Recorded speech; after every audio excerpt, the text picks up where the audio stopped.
चुनाव से बढ़कर ये एक मिशन है जिस मिशन को सफल करना है कि इस बार टिहरी बदलाव मांग रहा है और इस राजशाही से मुक्ति चाहिए।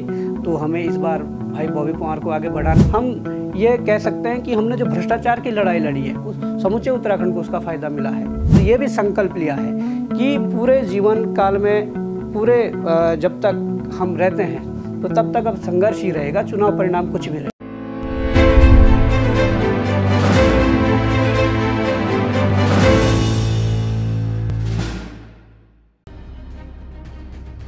निकले थे घर से एक छोटी मोटी नौकरी करने के लिए, लेकिन बन गए करोड़ों युवाओं की दिलों की धड़कन। कभी जेल जाकर तो कभी सड़कों पर प्रदर्शन कर बेरोजगार युवाओं की आवाज बने बॉबी पवार। बॉबी पवार मूल रूप से उत्तराखंड के जौनसार बावर क्षेत्र के लाखा मंडल के रहने वाले हैं। वर्ष 2017 में डाकपत्थर डिग्री कॉलेज से स्नातक करने वाले बॉबी पवार का परिवार खेतीबाड़ी कर अपनी आजीविका चलाता है।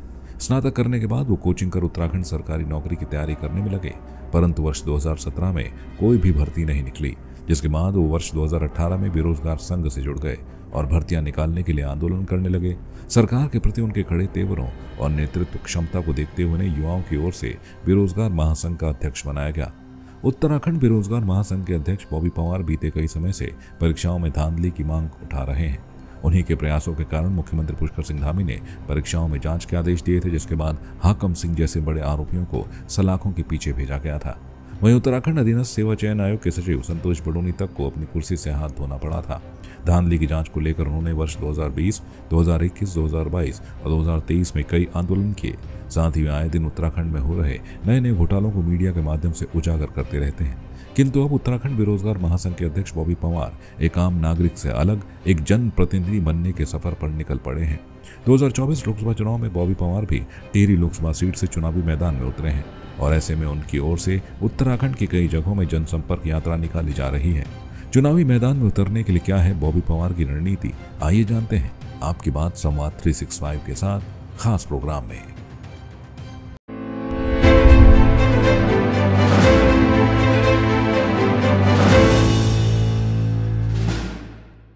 सबको देखा बार बार, अब की बार बॉबी पवार। युवाओं के दिलों की आवाज, सांसद बने बॉबी पवार। कुछ दिनों से ये नारे पुरोला की फिजाओं में सुनाई दे रहे हैं। नमस्कार, आप देख रहे हैं संवाद 365 और मैं हूं आपके साथ चांदनी कुनियाल। हमारे साथ इस वक्त मौजूद हैं उत्तराखंड बेरोजगार संघ के अध्यक्ष बॉबी पवार। बॉबी पवार, सबसे पहले तो आपका स्वागत है। बहुत बहुत धन्यवाद आपका। पिछले कुछ दिनों से जो ये नारे हैं ये सुनाई दे रहे हैं पुरोला की फिजाओं में, क्या कुछ कहना चाहेंगे आप? देखिए, कहना क्या है, अब रण में आ चुके हैं और मैं ये कहूँ कि पहले उस जनता जनार्दन का मैं धन्यवाद करना चाहूँगा, उन युवा साथियों का, मातृशक्ति का और अभिभावक गणों का धन्यवाद करना चाहूँगा जिन्होंने मुझे आगे करके ये प्रदेशवासियों को या इन सत्ताधारी दलों को ये दिखाया है कि अगर सत्ताधारी दल अपने कैंडिडेट उतारती है तो जनता का भी एक कैंडिडेट है और वो बॉबी पवार है। अच्छा, आपने टिहरी से जो है अपनी ताल ठोक दी है और चुनाव की जो है तैयारियां जोरों शोरों से चल रही हैं। आपकी तैयारियां कैसी चल रही हैं? देखिए, तैयारियां चल रही है, हम जगह जगह जाकर जनता से मिल रहे हैं, उनसे आशीर्वाद ले रहे हैं और खुद जनता हमारे लिए अपने स्तर पर, वो चाहे बूथ स्तर हो, ग्राम स्तर पर हो, पंचायत स्तर पर, हमारे लिए अपने स्तर से लगी हुई है और घर घर जाके हमारी मातृशक्ति को, अभिभावक गणों को समझा रहे हैं कि इस बार टिहरी बदलाव मांग रहा है और इस राजशाही से मुक्ति चाहिए। तो हमें इस बार भाई बॉबी पवार को आगे बढ़ाना है, क्योंकि वो हमारा ही एक प्रत्याशी है, जनता का प्रत्याशी है। दो पार्टियों के ऐसे मजबूत नेता जिनके राजनीति का बड़ा लंबा इतिहास रहा है, उनके बीच आपने राजनीति के नए कदम आपके हैं। क्या लग रहा है कि कितनी चुनौतियां जो हैं आपको आने वाली हैं? देखिए, चुनौतियाँ बहुत ज़्यादा है, क्षेत्र बहुत बड़ा है, पर मैं ये कहना चाहता हूँ कि चुनौतियों का सिर्फ एक रास्ता है, संघर्ष। और वो संघर्ष हम कर भी रहे हैं और वर्तमान में भी करेंगे और भविष्य में भी करेंगे। तो मुझे लगता है कि अगर हमने संघर्ष करना नहीं छोड़ा तो कितनी भी बड़ी चुनौती हो उसको पार पाएंगे। और निश्चित रूप से आपने ये सही कहा कि इतने बड़े बड़े नेता हैं और इनका सत्ताधारी जो दल है, बड़े नेशनल पार्टी के नेता हैं, तो इनके अपने कैडर है, सब है। तो मैं ये भी इनको कहना चाहता हूँ, सत्ताधारी दलों को या अपने समर्थकों को भी ये कहना चाहता हूँ कि अगर सत्ताधारी दल के पास अपना कैडर है तो हमारे पास भी युवाओं का कैडर है और ये चुनाव बड़े मजबूती के साथ लड़ा जाएगा। और वास्तविक रूप में मुझे लगता है कि टिहरी संसदीय क्षेत्र तो देश की पहली संसदीय सीट है, उसमें इस बार इतिहास रचा जाएगा और परचम लहराया जाएगा। आपके चुनाव में उतरने के साथ ही जो है कई लोगों के मन में ये सवाल भी है कि बॉबी पंवार एक आम नागरिक होने के बाद जो है क्यों आपके मन में एक नेता बनने का विचार आया, क्यों जो है आपने राजनीति में कदम रखे? देखिए, कोई भी अगर घटना होती है उसके पीछे बहुत से कारण होते हैं और ऐसा ही कुछ हमारा रहा है। जो हम तो एक छोटी मोटी नौकरी करने आए थे, उसके माध्यम से अपने परिवार का पालन पोषण करना चाहते थे, परंतु कुछ ऐसी घटनाएं जिसने कि हमें अंदर से झकझोर कर रख दिया।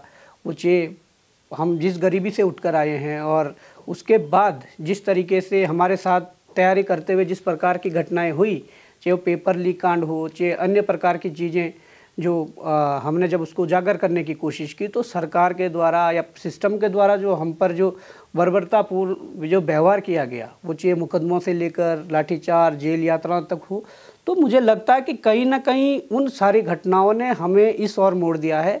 क्योंकि हमें यही लास्ट में समझ आया कि इस लोकतांत्रिक व्यवस्था में सबसे बड़ी ताकत तो जनता के पास है, पर जनता जिन लोगों को चुनकर भेजती है, नीतियाँ वही बनाती है।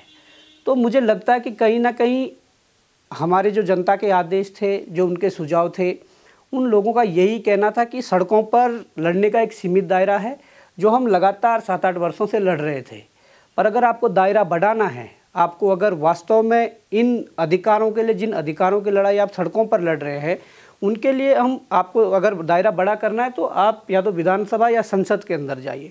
तो हमारे सामने हाल फिलहाल में संसदीय ये चुनाव था, तो हम सबने अपनी जनता जनार्दन से सुझाव मांगे और जनता जनार्दन ने सुझाव देकर और आशीर्वाद देकर कहा कि आपको निश्चित रूप से इस मैदान में जाना चाहिए और आप हमारे कैंडिडेट हैं, किसी पार्टी के नहीं।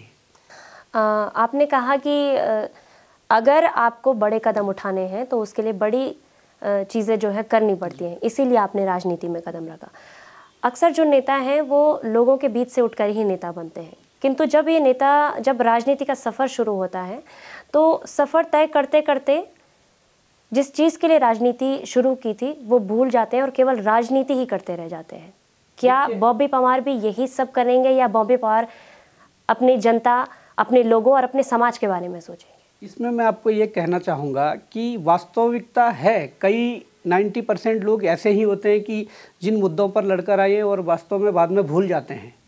वो इसलिए भूल जाते हैं, वो तो या तो उनका एक पारिवारिक जो लंबा इतिहास, राजनीतिक इतिहास रहा होता है, या वो स्पेशल राजनीति के उद्देश्य से इस फील्ड में उतरे होते हैं। उनका ये इतिहास हमेशा रहता है कि वो उन मुद्दों को दरकिनार करके आगे फिर अलग राह पर चल जाते हैं। पर हमारा कुछ अलग है। हमने अभी आपको कहा कि हम खुद भुक्तभोगी हैं, हम इस राह पर चलकर आए हैं और हमें पता है कि हमने कितना संघर्ष किया है और क्या चीज़ें, क्या वास्तविकताएं समाज की क्या है और क्या कमियां हमारे सिस्टम में हैं। उन सारी चीज़ों को देखकर, उन सारी चीज़ों का हम अनुभव करके आगे बढ़े हैं। तो मुझे लगता है कि कहीं ना कहीं आपने जो इस सवाल किया कि बॉबी पंवार बदल तो नहीं जाएंगे, तो मैं ये कहता हूँ कि हमने तो संघर्ष की ठानी है। चुनाव से बढ़कर ये एक मिशन है जिस मिशन को सफल करना है। इस मिशन में हमारे हक हकूक़ों की लड़ाई है, हमारे जल जंगल ज़मीन की लड़ाई है, यहाँ पर हमारे रोज़गार की लड़ाई है, यहाँ पर इस प्रदेश को भ्रष्टाचार मुक्त करने की लड़ाई है, या इस मिशन में हमारे पास जो है अपने जो संसाधन हैं उनको वापस लेने की लड़ाई है। तो ये मिशन है और ये केवल बॉबी पंवार का चुनाव तय नहीं करेगा। मतलब अगर कल के दिन अगर जीत भी जाते हैं तो ये केवल ये नहीं होगा कि एक सांसद निकल कर आया है और काम ख़त्म हो गया। ये मिशन पूरे उत्तराखंड का भविष्य तय करेगा। क्योंकि आज भी हम अगर यहाँ बैठकर हमने आह्वान किया है टिहरी लोकसभा से, तो हमें तो बार बार पिथौरागढ़ से भी कॉल आ रहे हैं कि आप यहाँ से प्रत्याशी बनिए, हमें तो दूसरी जगह से भी पौड़ी से कॉल आ रहे हैं कि आप यहाँ से प्रत्याशी बनिए।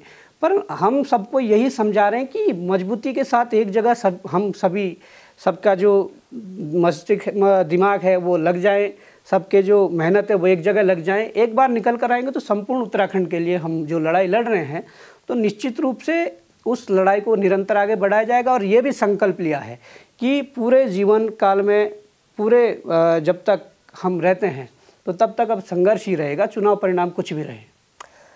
पिछले कुछ समय से हम देखें तो उत्तराखंड के हालात कुछ ठीक नहीं नज़र आते हैं। कई चीज़ें हैं, कई घटनाएं हुई हैं, कई ऐसे विवादित मुद्दे भी उत्तराखंड में लगातार होते रहते हैं। ऐसे में हर जनता जो है यही चाहती है कि ऐसा नेता आए जो उनकी बात सुने। जो आपने बातें कही, मगर जो आपने कहा यही बातें जो हैं हर नेता चुनाव से पहले अपनी जनता तक पहुंचाते हैं, जिनमें कुछ बातें अमूमन सेम ही होती हैं। जैसे कि उनको ये कहना कि आपको रोज़गार दिलाया जाएगा, आपको अच्छी शिक्षा दी जाएगी, तमाम चीज़ें जो हैं लोगों को कही जाती हैं।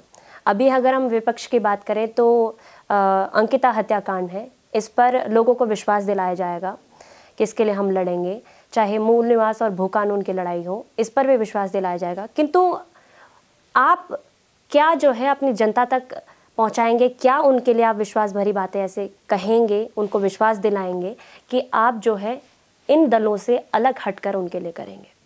देखिए, चुनावी माहौल में वास्तव में जो नेता आते हैं, जो राष्ट्रीय दल या जो क्षेत्रीय दल होकर जो जिनके जो जनप्रतिनिधि होते हैं, प्रत्याशी जो होते हैं, वो आकर ये सब घोषणाएं करते हैं जो मैंने अभी आपको मुद्दे गिनाए हैं। पर उनमें और हम में ये अंतर है कि वो आकर ये कहते हैं कि हम रोजगार के लिए लड़ेंगे, वो आकर ये कहते हैं कि हम भ्रष्टाचार के खिलाफ लड़ेंगे, वो आकर ये कहते हैं कि हम अपने जल जंगल ज़मीन और अपनी बहू बेटियों की जो अस्मिता की लड़ाई है उसके लिए लड़ेंगे। पर हम तो ये कहते हैं ना कि हमने बिना पद पे रहते हुए हमने रोजगार की लड़ाई लड़ी है, जिसका समूचा जो फ़ायदा है वो पूरे समूचे उत्तराखंड को मिला है। हमारे कोई ऐसा नहीं है कि किसी विशेष दल या किसी राजनीतिक दल के विशेष लोगों को मिला है, वो तो पूरे समाज को मिला है। हम ये कह सकते हैं कि हमने जो भ्रष्टाचार की लड़ाई लड़ी है उस समूचे उत्तराखंड को उसका फ़ायदा मिला है। हम ये कह सकते हैं कि जो भी उत्तराखंड में ज्वलंत मुद्दे हुए हैं, जब जब भी उत्तराखंड में कोई ऐसी बात हुई है तो हमने हर समय अपने आप को आगे रखकर उस आग में हम कूदे हैं। तो उनमें और हम में यही अंतर है कि हम करके दिखाते हैं और करते हैं, पर वो चुनावी समय में घोषणा करके अपने भाषणों में इन चीज़ों को मेंशन करके वो आगे बढ़ जाते हैं और इनको भूल जाते हैं। हम इसलिए नहीं भूल सकते कि हम उन्हीं राहों पर चल कर आए हैं। अगर आप चुनाव जीत जाते हैं उसके बाद जो है क्या कुछ आप सोचते हैं कि आप अपने लोगों के लिए, अपने समाज के लिए, अपने उत्तराखंड के लिए करेंगे? देखिए, निश्चित रूप से ये है कि सबसे बड़ी लड़ाई रोजगार की है, और उस रोजगार की लड़ाई में जिस प्रकार से चाहे वो सरकारी विभागों के जो खाली पद हैं या सरकारी विभागों की जो नौकरियां हैं, उसको एक क्रमबद्ध जिसे हम कहेंगे जो होना चाहिए, ये पूरे उत्तराखंड में नहीं पूरे देश में ये होना चाहिए कि एक पूरे वर्ष में एक वार्षिक कैलेंडर की व्यवस्था हो, जिसमें एक अभ्यर्थी को जो तैयारी कर रहा है उसे ये पता रहना चाहिए कि भाई इस साल में इतनी वैकेंसी निकलनी है, इस साल में इस महीने वैकेंसी निकलनी है, इस माह में रिजल्ट निकलना है, इस माह में नियुक्ति होनी है। इस प्रकार की व्यवस्थाओं के लिए हम लड़ेंगे। दूसरी बात है, सरकारी नौकरी से हटकर जो अन्य रोजगार है, वो चाहे स्वरोजगार हो या ऐसे हमारे अपने संसाधन जो आज भारी लोगों के हाथ में जा चुके हैं। आज बड़ा दुख होता है कि उत्तराखंड बनने के 24 वर्ष बाद भी जिस प्रकार से उत्तराखंड राज्य गठन में हमारे 42 लोगों की शहादतें हुई, 42 लोग शहीद हुए, उसके अलावा कितने लोगों ने लाठियां खाई, कितने लोगों ने गोलियां खाई, और कितनी हमारी जो मातृशक्ति के साथ जो उनकी अस्मिता लूटी गई, उनके साथ दुराचार हुआ। तो वो सारी चीज़ें जब याद करते हैं तो बड़ा दुख होता है कि आज 24 वर्ष बाद भी हमारे संसाधन हमारे पास नहीं है। अगर परिसंपत्तियों का बंटवारे की बात करें, ठीक है, टिहरी डैम जब बना तब उत्तर प्रदेश में थे, जब उसका बना तो खैर जब कंप्लीट हुआ तो उत्तराखंड बन गया था, पर जब उसकी बुनियाद रखी गई तो उत्तर प्रदेश में थे। आज भी वो डैम हमारा नहीं है, हमें केवल 12% रॉयल्टी के हिसाब से वहाँ पर दिया जाता है, और 12% ये नहीं है कि उसमें कोई महीने का लाख, 2 लाख, 10 लाख, 20 लाख या 1 करोड़ आता है। उसमें तो अरबों रुपए एक महीने का आता है, और उसका हमें अगर हिस्सेदारी नहीं मिल पा रही है तो हमारे प्रदेश का विकास कैसे होगा? हम अपने लोगों को, उस युवा के हर हाथ को रोजगार कैसे दे पाएंगे जब हमारे पास हमारे संसाधन नहीं है? मैं ये कहना चाहता हूँ कि जो परिसंपत्तियों के बंटवारे की लड़ाई है उसके लिए भरपूर तरीके से संसद के अंदर भी आवाज़ उठाई जाएगी, और पूरे देशवासियों के सामने ये कहा जाएगा कि हमारे उत्तराखंड में हमारे राजनीतिक दलों ने ऐसे उदाहरण सेट किए हुए हैं कि अगर कोई 2 भाई बंट जाते हैं तो उन 2 भाइयों का जब बंटवारा होता है तो उनकी संपत्तियां जब बंट जाती है तो दूसरे भाई का पहले भाई पर कोई उसका अधिकार नहीं रहता है। वो ये तो नहीं कह सकता कि ये संपत्ति तेरे पास आ गई, अब इसकी जो है वो हर महीने मुझे दे या हर प्रत्येक वर्ष इसका वो मुझे दे। जो बंट गया। ऐसा ही इसका है, अगर कोई हिस्सा अगर उत्तराखंड में आया है, उसकी मेंटेनेंस का खर्चा हम दे रहे हैं। हमारे कई सैकड़ों गांव उसमें समा गए हैं, हमारे लोगों ने त्याग किया है, आज भी वहाँ से हमारे लोगों को पलायन मजबूरी में करना पड़ा है और उस संपत्ति को ही अपने पास नहीं ला पाए हैं। तो ये हमारी बड़ी लड़ाई है। पर संपत्तियों का बंटवारा, चाहे वो टिहरी डैम जैसी बात हो या हरिद्वार की पार्किंग या हरिद्वार के बड़े बड़े होटल जो आज भी जिसका पूरा पैसा उत्तर प्रदेश को जाता है, इन सभी चीज़ों के लिए लड़ा जाएगा। देखिए, हमने ज़रूर टिहरी सीट में दावेदारी की है, पर लड़ाई पूरे उत्तराखंड की है जो हम लड़ते आ रहे हैं और आगे भी ये लड़ते रहेंगे। और इसके अलावा भ्रष्टाचार का मुद्दा तो है। आजकल ये सेट कर दिया है पूरा चार्ट कि अगर सांसद निधि, विधायक निधि या कोई ठेका अगर इतने करोड़ रुपए का है तो इतने इसमें से 15%, 20%, 25% हमारे विधायक जी या सांसद जी का है। तो मैं ये भी संकल्प लेता हूँ और ये जनता को विश्वास दिलाना चाहता हूँ कि जो भी विधायक निधि होगी या जो भी काम ठेके टेंडर होंगे, उसमें से बॉबी पंवार 1 रुपये भी, 1% भी कोई कमीशन नहीं लेंगे। सिर्फ और सिर्फ जो पैसा आएगा वो वास्तविक रूप में उस काम में लगना चाहिए जिस काम के लिए वो पैसा आया है। तो ये भ्रष्टाचार की हमारी जो लड़ाई है, अपने आप से शुरुआत करके इसे ख़त्म करने की हम पूरी कोशिश करेंगे। ये तो थी आपकी राजनीति की सारी बातें, किंतु इस वक्त अगर हम देखें तो पिछले 1 साल से ज़्यादा का समय हो गया है। अंकिता हत्याकांड बहुत चर्चाओं में था जब शुरुआत में जब ये हत्याकांड हुआ था, उसके बाद से आवाज़ें लोगों ने भी उठाई, किंतु अब धीरे धीरे समय बीतता गया और धीरे धीरे लोग इस बात को भूलते गए। हाल ही में देखें तो अंकिता के माता पिता के साथ पत्रकार जो आशुतोष नेगी जी हैं वो लगातार उनके साथ बने हुए थे और उनकी गिरफ्तारी हो जाती है। कल उन्होंने बताया कि उन पर जो है फर्जी मुकदमे पुलिस द्वारा किए गए थे। तो इस पर बॉबी पंवार क्या सोचते हैं? क्या आपका सोचना है कि जो उत्तराखंड में ये सारी चीज़ें चल रही हैं उस पर आप क्या कहना चाहिए? देखिए, ये जो पूरा सिस्टम बना हुआ है, इसमें कुछ अधिकारी, कुछ नेता इस तरीके से इस पूरे सिस्टम को इन लोगों ने जकड़ा हुआ है कि अगर कोई गलत सिस्टम के खिलाफ आवाज़ उठाएगा, वो लड़ाई रोजगार की हो, लड़ाई भ्रष्टाचार की हो या अपने बहन बेटियों के रक्षा की हो, जिस प्रकार से आप अंकिता भंडारी प्रकरण की बात कर रहे हैं। आशुतोष नेगी ने बड़े दमखम के साथ सड़कों से लेकर न्यायालय तक इसकी आवाज़ को बुलंद किया और हम लोग उनके पीछे खड़े रहकर हम लोगों ने उन्हें मजबूती प्रदान की और सभी पूरे समाज ने मजबूती प्रदान की। तो मुझे ये लगता है कि जिस प्रकार से चाहे वो हमारी लड़ाई थी या किसी और की लड़ाई थी या आशुतोष नेगी की लड़ाई थी, जिस लड़ाई में सरकार को ये लग रहा था कि कुछ लोग सरकार के इन्वॉल्व हैं, कुछ लोग उनके अपने इन्वॉल्व हैं और उन लोगों को बचाने के लिए वो कितनी हदें पार कर रहे हैं, चाहे आशुतोष नेगी जी पर फर्जी मुकदमे हो, चाहे हम लोगों पर 307 जैसी गंभीर धाराओं पर मुकदमे दर्ज करना हो। ये दर्शाता है कि लोकतंत्र वास्तव में खतरे में है या लोकतंत्र को ख़त्म करने की कोशिश की जा रही है या लोकतंत्र के गला घोटा जा रहा है। ये सारी चीज़ें वहाँ से निकल कर आ रही है जब इस प्रकार की चीज़ें चल रही है। वास्तव में ST/SC जो मुकदमा लगाया गया था, वो वास्तव में जिस प्रकार से चीज़ें निकल कर आ रही है वो ये प्रतीत होता है उसमें कि वो वास्तव में फर्जी था। जिस प्रकार से कल आशु भाई को हमारे जो न्यायालय है, माननीय न्यायालय ने उन्हें जमानत दे दी है और फटकार लगाई है पुलिस सिस्टम को कि आपने किस उससे इनको गिरफ्तार किया था, आप पूरा 10 दिन के अंदर उसकी विस्तार से उसको बताइए। पर उनके पास कोई जवाब नहीं है। यहाँ पर हो क्या रहा है कि ब्यूरोक्रेट्स इतना हावी है कि जो काम हमारे नेताओं का है वो काम हमारे अधिकारी कर रहे हैं। खुद सामने आकर खुद फ्रंट में बैटिंग कर रहे हैं हमारे DGP महोदय। तो मैं ये कहना चाहता हूँ कि क्या हमारे नेताओं को सांप सूंघ गया है या हमारे नेता अधिकारियों से इतने डरने लग गए हैं कि जो काम नेताओं का वो कर रहे हैं, सरकार को बचाने के लिए DGP सफाई दे रहे हैं। ये आज से नहीं चल रहा। आप इससे पूर्व के DGP देख लीजिए, अभी के DGP देख लीजिए या और बड़े अधिकारी देख लीजिए।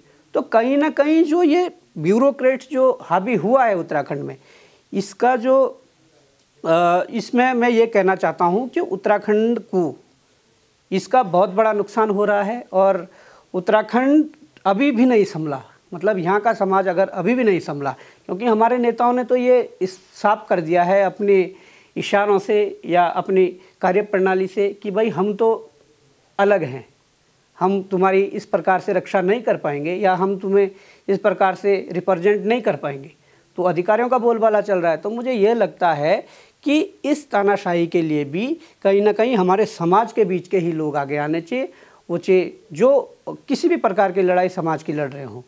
अगर ऐसे लोग आगे निकल कर आएंगे तो कम से कम लोकतंत्र का मतलब ही वो है कि एक जनप्रतिनिधि जो चुनकर जाता है उसके बात की वैल्यू रहती है और वो जनता क्या चाहती है उस बात को आगे रिप्रेजेंट करता है और तब जाके वो वैसी नीतियाँ बनती है, उस प्रकार का व्यवहार जनता के साथ किया जाता है।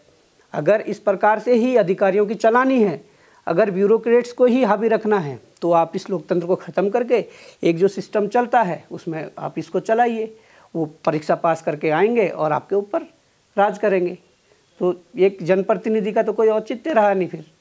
तो ये सारी चीज़ें हैं। मुझे लगता है कि बहन अंकिता भंडारी जो प्रकरण है काफ़ी गंभीर ये मामला है और कहीं ना कहीं जिस प्रकार से बीच में वीआईपी के नाम खोले थे और कुछ बड़े इनके जो नेता थे, सत्ताधारी दल के जो कुछ नेताओं के नाम आ रहे हैं, तो मुझे लगता है कि अगर इतना पारदर्शी सिस्टम है और जो कहते हैं कि सत्ताधारी दल हमेशा कहता है कि हम बहन बेटियों के साथ हैं, हम बहन बेटियों की रक्षा करते हैं, या जो बेटी बचाओ बेटी पढ़ाओ वाला जो ये स्लोगन देते हैं, तो मुझे लगता है कि कहीं ना कहीं राजनीतिक दलगत से ऊपर उठकर दलगत राजनीति से ऊपर उठकर और कम से कम बहन अंकिता भंडारी को अपनी बहन बेटी मानकर उसके न्याय की जो लड़ाई है उसमें सहयोग करें और व्यवधान ना डालें। जिस प्रकार के व्यवधान डाले जा रहे हैं, आप उन दोषियों को वीआईपी ट्रीटमेंट दे रहे हैं, आप उन लोगों को जिन लोगों की वजह से वो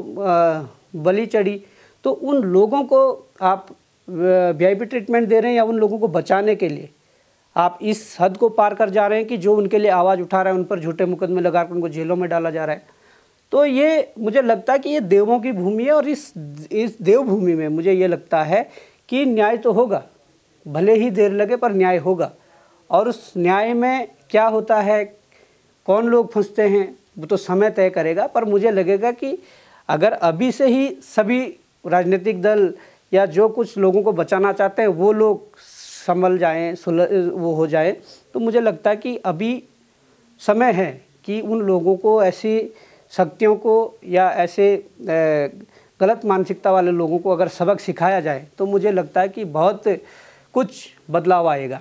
क्योंकि भविष्य में कोई हमारी बहन बेटियों के साथ इस प्रकार की जो चीज़ें हैं वो करने में कतराएगा और हमारे इस देवभूमि में ज़रूर सुधार आएगा।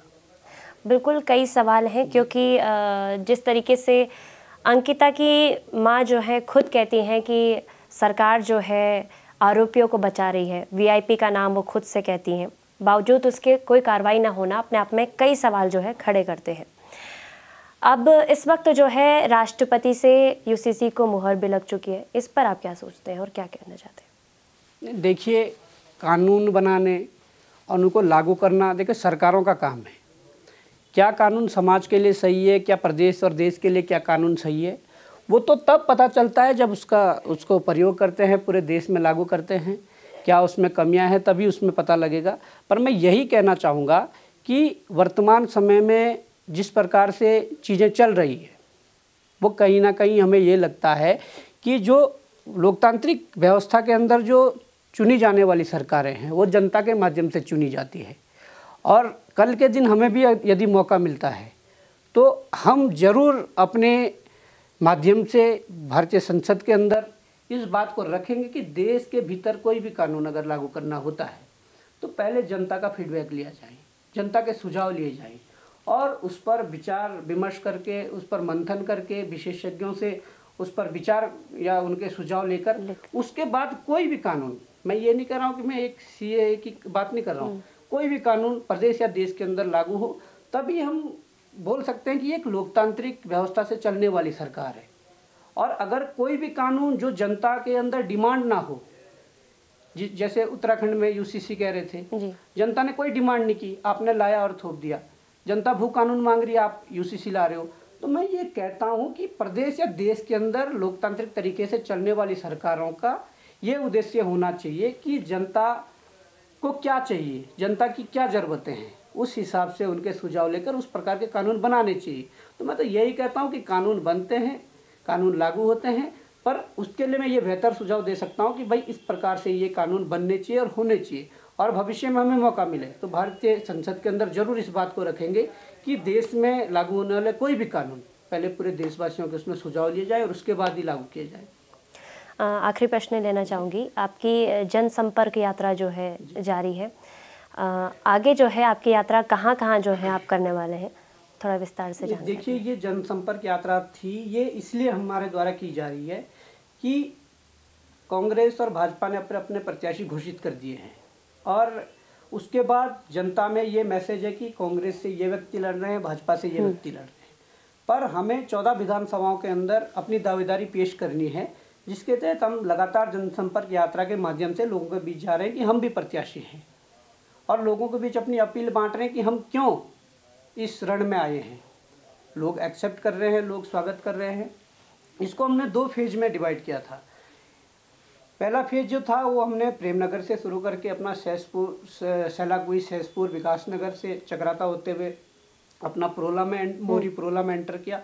उसके बाद बड़कोट, नौगांव, बन्नीघाट, डामठा, नैनबाग, केम्प्टी, मसूरी होते हुए फिर वापस देहरादून। इसमें लगभग 8 से 9 विधानसभाएं हमारी कवर हुई है, और जो बाकी 4-5 विधानसभाएं बची है उस दूसरा फेज शुरू हो रहा है, जिसको हम धनोल्टी से शुरू करने वाले हैं, और पूरा ये तथ्यूड़ वगैरह से लेकर अपने गंगोत्री विधानसभा भी इसमें टच होगी, चिन्यालीसौड़ वगैरह, उत्तरकाशी वगैरह, और उसके बाद उधर से प्रतापनगर होते हुए चंबा, टिहरी, सारा जितना भी वो है। तो कहीं ना कहीं हमारी ये कोशिश है कि आचार संहिता लगने से पहले पूरे 14 विधानसभाओं में हम अपनी दावेदारी को मजबूती से लोगों के सामने पेश कर सकें, जिसके बाद कि आचार संहिता लगने के बाद हमारा जो उद्देश्य है या जो हमारा टारगेट है कि मजबूती से इस बार 2 राष्ट्रीय दलों के सामने खड़ा होकर मजबूती से चुनाव लड़ा जाएगा, और उनकी जो पिच है उन्हीं के पिच में जाकर उनको हरा कर, ये हमारा उद्देश्य है। और हमें लगता है कि उसके लिए हमारा ये जो आचार संहिता से पहले का जो ये पूरा वो है कार्यक्रम है वो हम निपटाएंगे, और उसके बाद मजबूती से जगह जगह पर जहाँ जहाँ हम अभी नहीं जा पाए हैं या जिस दूरस्थ स्थान जो छूट गए हैं उन स्थानों पर निरंतर रूप से हम जाएंगे और जनसभाएं करेंगे, लोगों की बैठक करेंगे, और उसके माध्यम से अपने आप को जनता के बीच रिप्रेजेंट करेंगे। और मुझे उम्मीद है कि जिस प्रकार से हमने मुद्दों की राजनीति को एक्सेप्ट करके हम उस पर लड़ना चाह रहे हैं, तो जनता एक्सेप्ट करेगी और कहीं ना कहीं बेहतर परिणाम मिलने की संभावना है। हमारे साथ मौजूद थे उत्तराखंड बेरोजगार संघ के अध्यक्ष बॉबी पंवार। बॉबी पंवार जी, बहुत बहुत धन्यवाद आपका संवाद 365 से बात करने के लिए। धन्यवाद। बॉबी पंवार जी ने इस वक्त टिहरी से जो है राजनीति में अपने कदम उतारे हैं। अब आने वाले वक्त ही बताएगा कि क्या जो है रहने वाला है टिहरी से उनका राजनीति का इतिहास। फिलहाल के लिए बस इतना ही। आप देखते रहिए संवाद 365।